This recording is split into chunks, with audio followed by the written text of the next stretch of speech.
আকাশের ওই নীলে ভাবছি যাব চলে, কতটা বব ঘুরে দেব না। প্রকৃতির এমন সুন্দর দৃশ্য দেখে আপনারও মনে চাইবে হারিয়ে যেতে আকাশের ওই পাড়ে। আকাশের ওই পাড়ে মেঘগুলো যে ঘনিয়ে আসছে আমাদের দিকে, তাই আমরাও বারবার উপভোগ করছি বান্দরবনের এই সুন্দর দৃশ্যগুলোকে। আমরা এখন আছি তানসি থেকে সামনের দিকে রওনা করছি আমরা। তানসি থেকে সামনের দিকে, এখানে শুধু নামতে হবে, আঁকাবাঁকা পথ। আমাদের একটা বাইক সামনে আছে আর একটা পিছনে আছে, এর পিছনে একটা ট্রাক আছে। তানসি থেকে 7-8 কিলো পড়ায় এটা হচ্ছে বিশাল একটা পাহাড় আর কি। বিশাল পাহাড় বেয়ে এটা গিয়েছে। এখানে সংকেত দেওয়া আছে ইউটার্ন, অর্থাৎ এটা হচ্ছে বাংলাদেশের সবচেয়ে ইউটার্ন যুক্ত একটি রুট।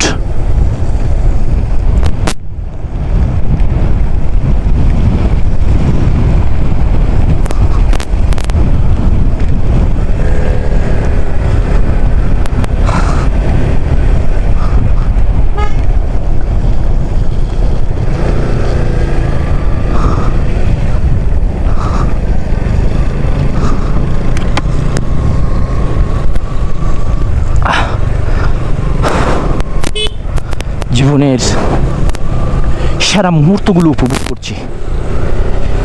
এক একটা মুহূর্ত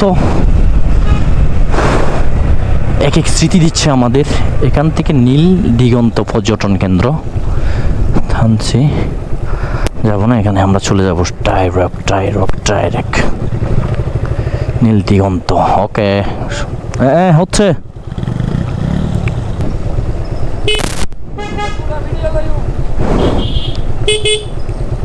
ও মাই গড, বলিপাড়া 9 কিলো।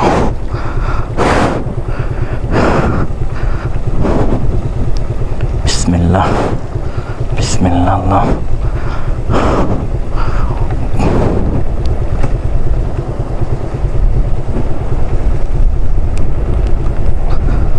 পুরা একটা পাহাড় থেকে নামছি।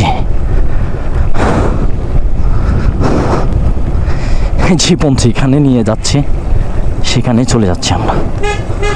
বাকিটা আল্লাহ তাআলার ইচ্ছা, আল্লাহ তাআলার হাতে। আশা করি আল্লাহ তাআলা নিরাশ করবে না, তার প্রকৃতি সৌন্দর্য উপভোগ করার জন্য যেহেতু আমরা এসেছি।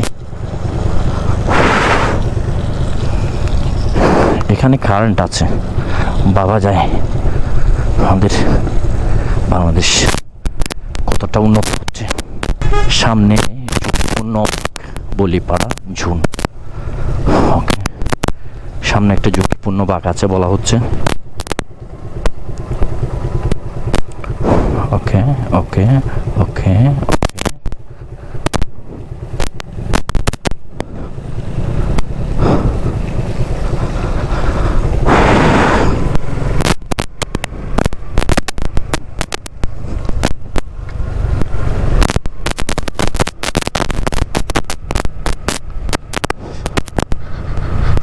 বাজে 12টা।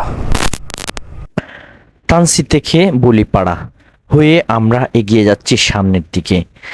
আসলে সত্যি অপূর্ণ এক অভিজ্ঞতা। পাহাড়ের বুক চিরে আঁকাবাঁকা রাস্তা, একদিকে খাড়া পাহাড়, অন্যদিকে গহীন সবুজ, আর নিচে বয়ে চলছে স্বচ্ছ নীলাভ স্রোতধারা। প্রতিটি বাঁকে চোখ জুড়িয়ে যাওয়ার দৃশ্য।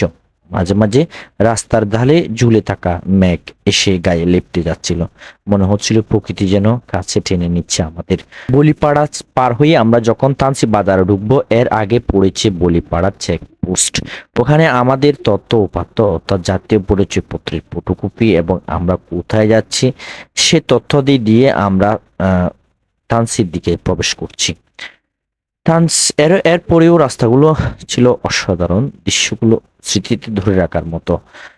আমরা তানসি বাজারে প্রবেশ করলাম। তানসি বাজারে নেমে আমরা দুপুরের যে খাওয়া দাওয়া সেটি সেরে নিলাম। দুপুরের খাওয়া দাওয়া সেরার পর আমরা পরবর্তীতে তমাতঙ্গির দিকে যাব। তো সেই দৃশ্যগুলো আপনাদেরকে ভিডিও আকারে প্রকাশ করা হবে আগামী পর্বে। এটি আমাদের অষ্টম পর্ব। অষ্টম পর্বে আপনারা থানসি দেখছেন এবং থানসির যে সবচেয়ে গুরুত্বপূর্ণ ইউটার্ন যুক্ত একটি রাস্তা, যা বাংলাদেশের মাঝে সবচেয়ে আঁকাবাঁকাপূর্ণ একটি রাস্তার মাঝে তানসি থেকে যে সামনে এগিয়ে যাওয়া সেই রুটটি হচ্ছে সবচেয়ে আঁকাবাঁকা যুক্ত একটি রাস্তা। সেই রাস্তাটি ধরে আমরা তানসি হয়ে থানসির দিকে হয়ে তমাতঙ্গিতে গিয়েছিলাম। সেই দৃশ্যটি, তমাতঙ্গির সেই দৃশ্যগুলো আগামী পর্বে আপনারা দেখতে পাবেন। ততক্ষণ পর্যন্ত এই ভিডিওটি দেখুন এবং কেমন লাগলো অবশ্যই কমেন্টের মাধ্যমে জানিয়ে দিবেন। আপনারা যারা ধারাবাহিক আমাদের ভিডিওগুলো দেখছেন তারা জানেন আমরা প্রথম শুরু থেকে শুরু করেছিলাম ফটিকছড়ি, লক্ষ্মীছড়ি, সিন্দুকছড়ি, মহালছড়ি, নানিয়ারচর, কাপ্তাই, রাঙ্গামাটি কাপ্তাই, এরপর ফেরিঘাট, এরপর বাঙালহালিয়া হয়ে আমরা রাজস্তরে ফারুয়ায় গিয়েছিলাম। ফারুয়া আবার ব্যাক হয়ে আমরা বান্দরবান সিটির ভ্রমণ করে আমরা বান্দরবানের যে গুরুত্বপূর্ণ দৃশ্যগুলো রয়েছে সেগুলো দেখে দেখে আমরা সামনের দিকে যাচ্ছি। যথা সম্ভব আমরা কক্সবাজার পর্যন্ত আমাদের ব্লগটি শেষ করতে পারি। তখন পর্যন্ত দেখতে থাকুন আপনারা।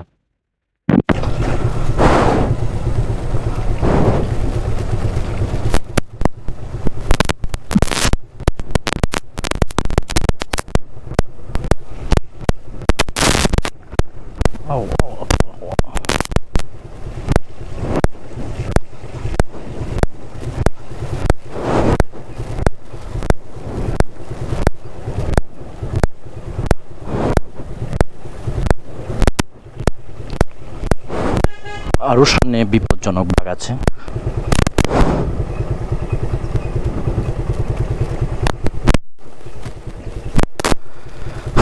জীবন আমার গাছে কেটে জীবনে নিয়মে সুবহানাল্লাহ, আলহামদুলিল্লাহ।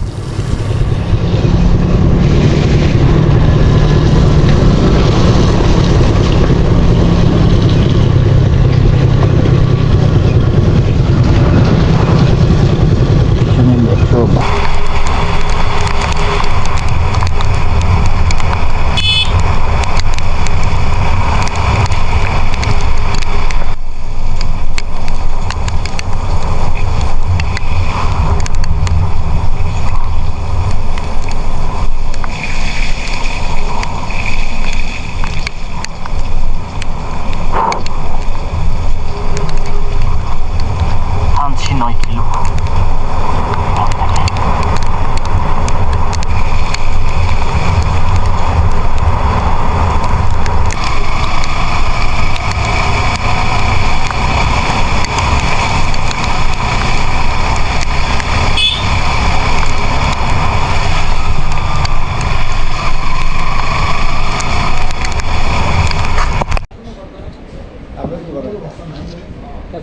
মাছ নেই, মাছ এটা মুরগি না,